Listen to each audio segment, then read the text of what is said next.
It's about the restoration of our republic. We want to educate, encourage, enable the power. We stand for integrity, honesty, self-reliance, self-defense, and most importantly, no compromise on our foundational principles. This is America's Voice Now. Find America's Voice Now on Facebook and at americasvoicenow.org. Here's Michael Evans.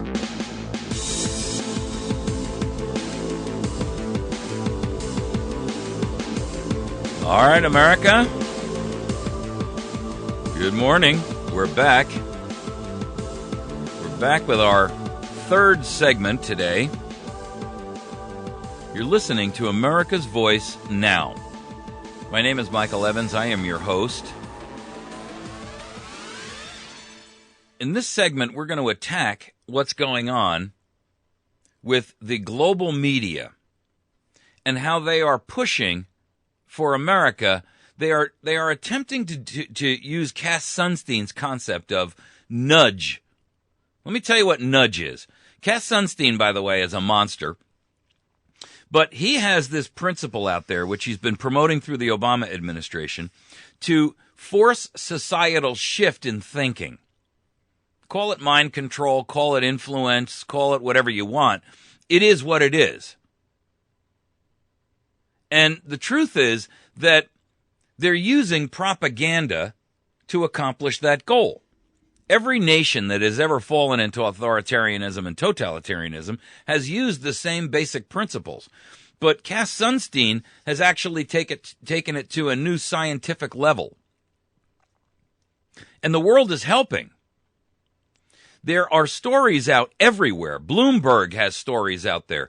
CNBC has stories out there. All the money market organizations have stories out there about how the failure of America to renew our and borrow more money to increase our debt load is going to be catastrophic for the world economy. Massive failure everywhere. Blah, blah, blah, blah, blah, blah, blah. You see, their goal is to manipulate you and your way of thinking so that you will be used to bring pressure on the government. Just get this solved. We don't really care. Just get it solved. I beg to differ. We don't need to solve the problem of a debt ceiling.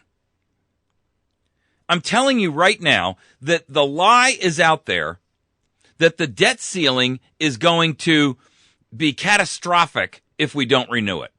That is a bald-faced lie. We have more than enough income to take care of the service on that debt, and the only way that we will ever begin to repay the principal is to stop borrowing more. Our debt is already over 100% of our gross domestic product. By any economist's evaluation, by any review, by any true, and I say true economist because if you're an economist and you're hawking the position of the government, then you're really not a true economist. You are a mouthpiece for them. And you've been paid to be a witness at the trial, if you will. So immediately, your credibility is called into question. But the simple truth is really this. We don't need to borrow more money to cover our existing debt. That's a lie. Obama is a liar when he says to you that if we don't borrow more money to pay our existing bills, stop right there. We're not paying our existing bills. We're going to increase the spending and increase new bills. Manufacture new spending. Don't you smell it? We're not borrowing money to spend on our existing debt. We're borrowing more money so that they can find new and creative ways to squander the resources of the United States of America. And they're using you as collateral for that debt. Your productivity, your ability to earn, your tax money. We don't need to borrow more. We need to stop borrowing. And we need to put a concerted effort together to immediately get government regulation and the burdens of that off of business and immediately change the tax situation in this country, not only for the individual, but also for corporations. And you will see a blossoming of the American economy like you have never seen before. But with that comes the fact that the federal government must relinquish control. And that is why you will never see it happen unless we take the government back. You'll never see this move forward.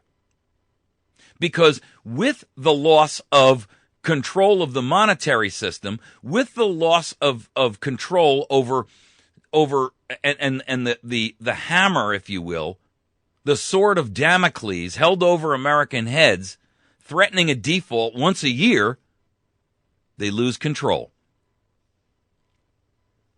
The truth is, when you're standing in a hole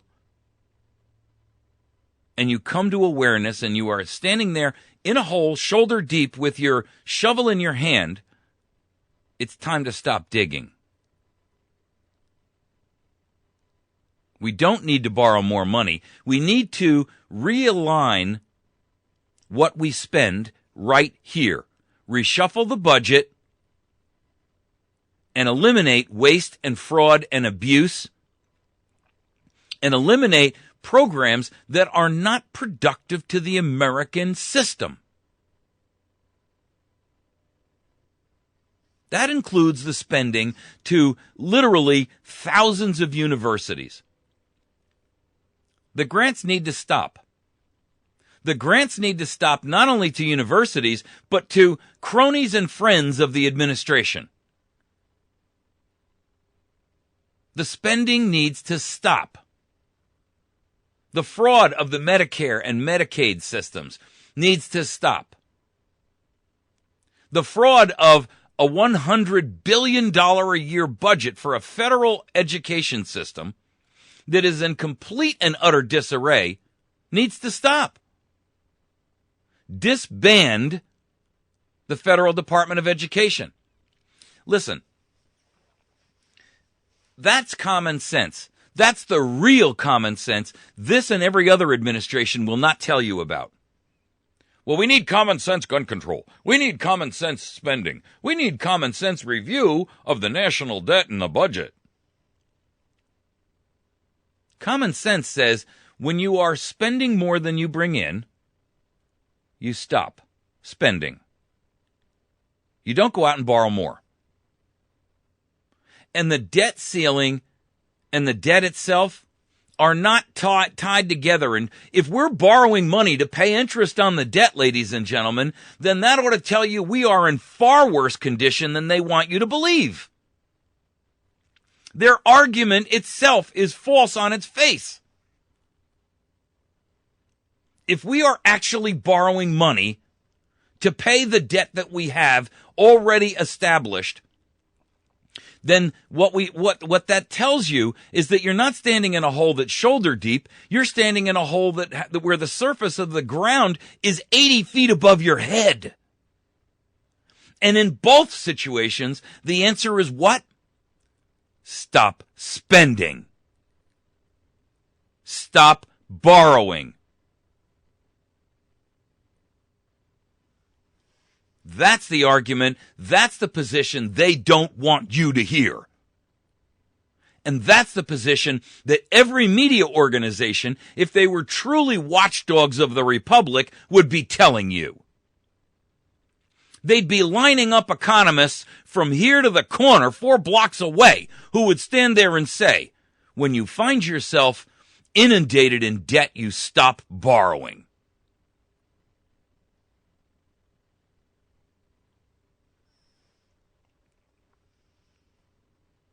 The simple truth is this. They don't want to stop the borrowing because it enables them to accomplish the goal of having the resources of the lower, middle, and upper class, of the middle class, eviscerated. Then we will have two castes in this country. And I say castes as in Eastern India caste system. We will have the elites, and we will have the peasants and the serfs. And that's it. You keep hearing them use, we have to save middle-class America. The best way to save middle-class America is to stop squandering the resources of middle-class America. They're relying on you. You are the collateral for these loans. Your productivity, your earning capacity, your taxation, that is the collateral, folks.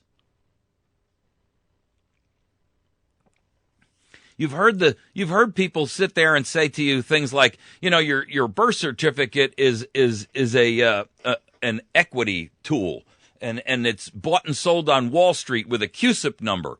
I've heard that from the Sovereignty and the Freeman folks.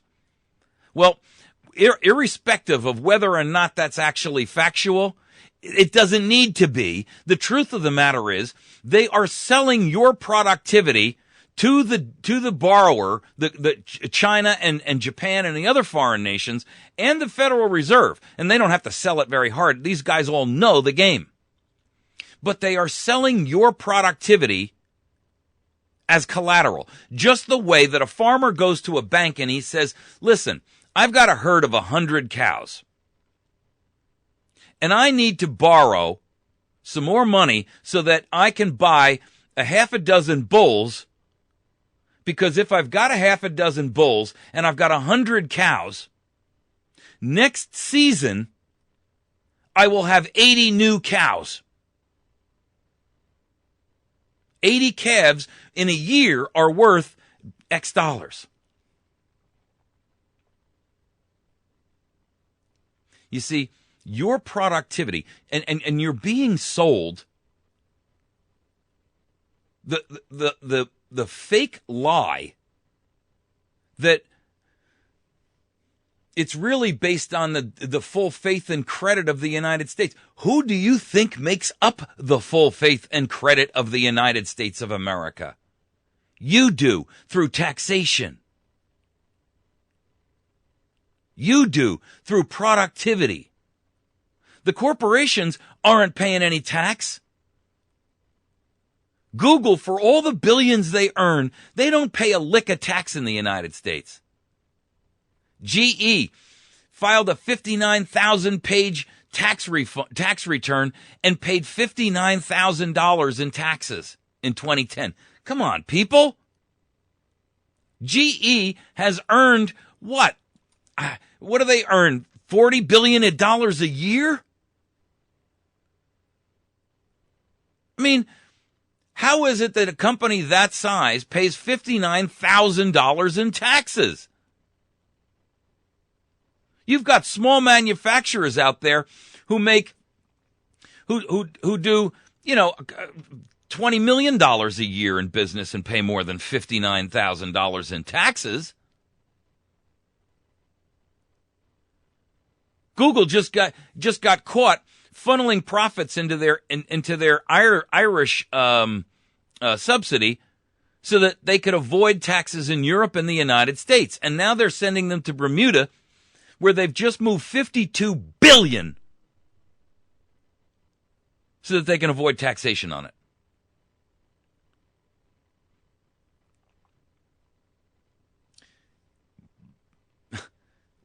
What is the tax rate on $52 billion? Even if they lowered the tax rate from the 30% on corporations now down to a measly 10%, and then said no more loopholes.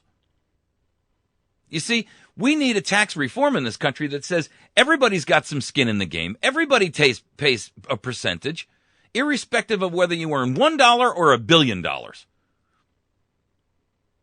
You know why? Because just like insurance, When you have no respect for what anything costs, you abuse it. Why do people go to the emergency room when they've got a health plan? For seemingly stuff that they could have gone to either their regular doctor for or to maybe some kind of a emergency clinic, not necessarily an emergency room. Your kid falls and breaks his arm. It's on a Tuesday. So instead of going to a clinic where your kid could go and get his arm x-rayed and a cast put on, you turn around and run him over to the emergency room. With all due respect, a broken arm is not an emergency. I mean, I get it, it's painful. I get it, it needs to be repaired and fixed. But does it warrant a $3,000 visit?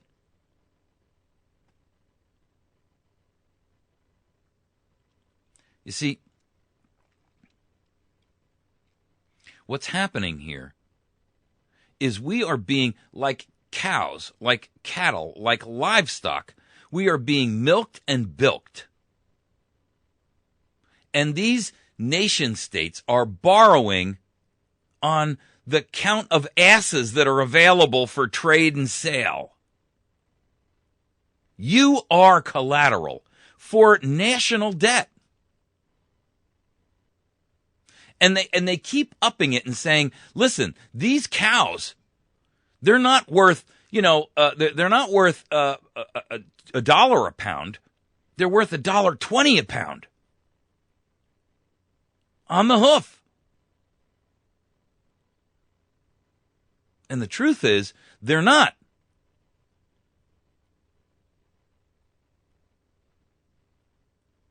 But we want to borrow based on the value of our cows, they say. We want to borrow based on the volume of our herd and the fact that that herd is worth $1.20 a pound. And everybody knows that in the marketplace, they're only worth $1 a pound.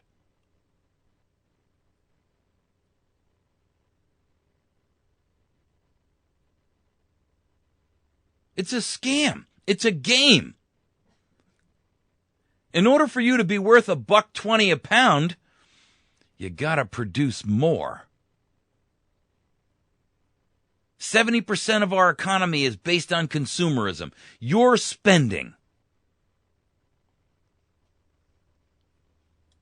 We don't need to borrow more money. We need to stop the borrowing right here, right now. We need to separate the concept that the debt is tied to our ability to pay the service on it. Raising the debt, as the president and everybody in Congress and everybody in the press, in the financial media, will tell you that the two are inextricably linked, is a lie. We can pay the service on our debt right now with revenue that we bring in. In the 9 days that the government was shut down last week, they brought in $56 billion in taxes.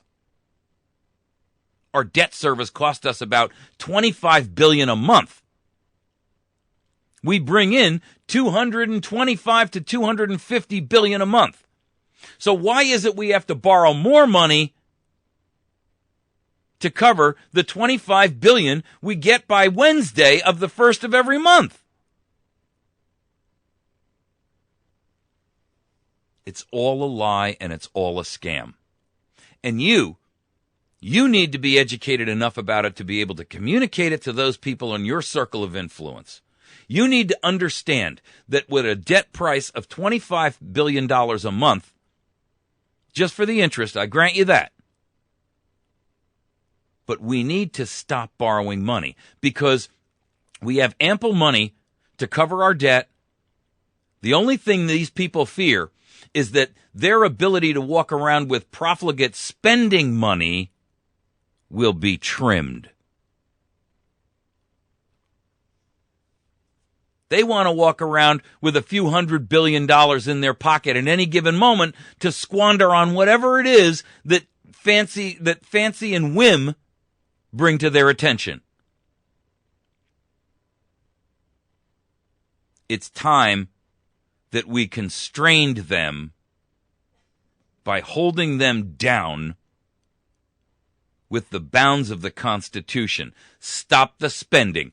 Don't borrow more. Let's put a concerted effort together to pay down what we owe.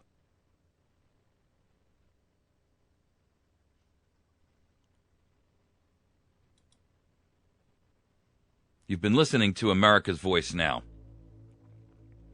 Our next segment, we're going to talk about Lindsey Graham and a bunch of the other rhinos in Congress who are promoting and assisting this exact argument. Lindsey Graham came out the other day and said the best thing for the Republican Party is to let Obamacare proceed and to allow Obama to move. Let me tell you something. Obamacare was sold to us with a $900 billion price tag. The real truth is, Obamacare is not a $900 billion program. It's a $2.5 trillion program. Ladies and gentlemen, it's at least 3 times the cost, and it hasn't even begun. You've been listening to America's Voice Now. Find us on the web at americasvoicenow.org. We'll be right back.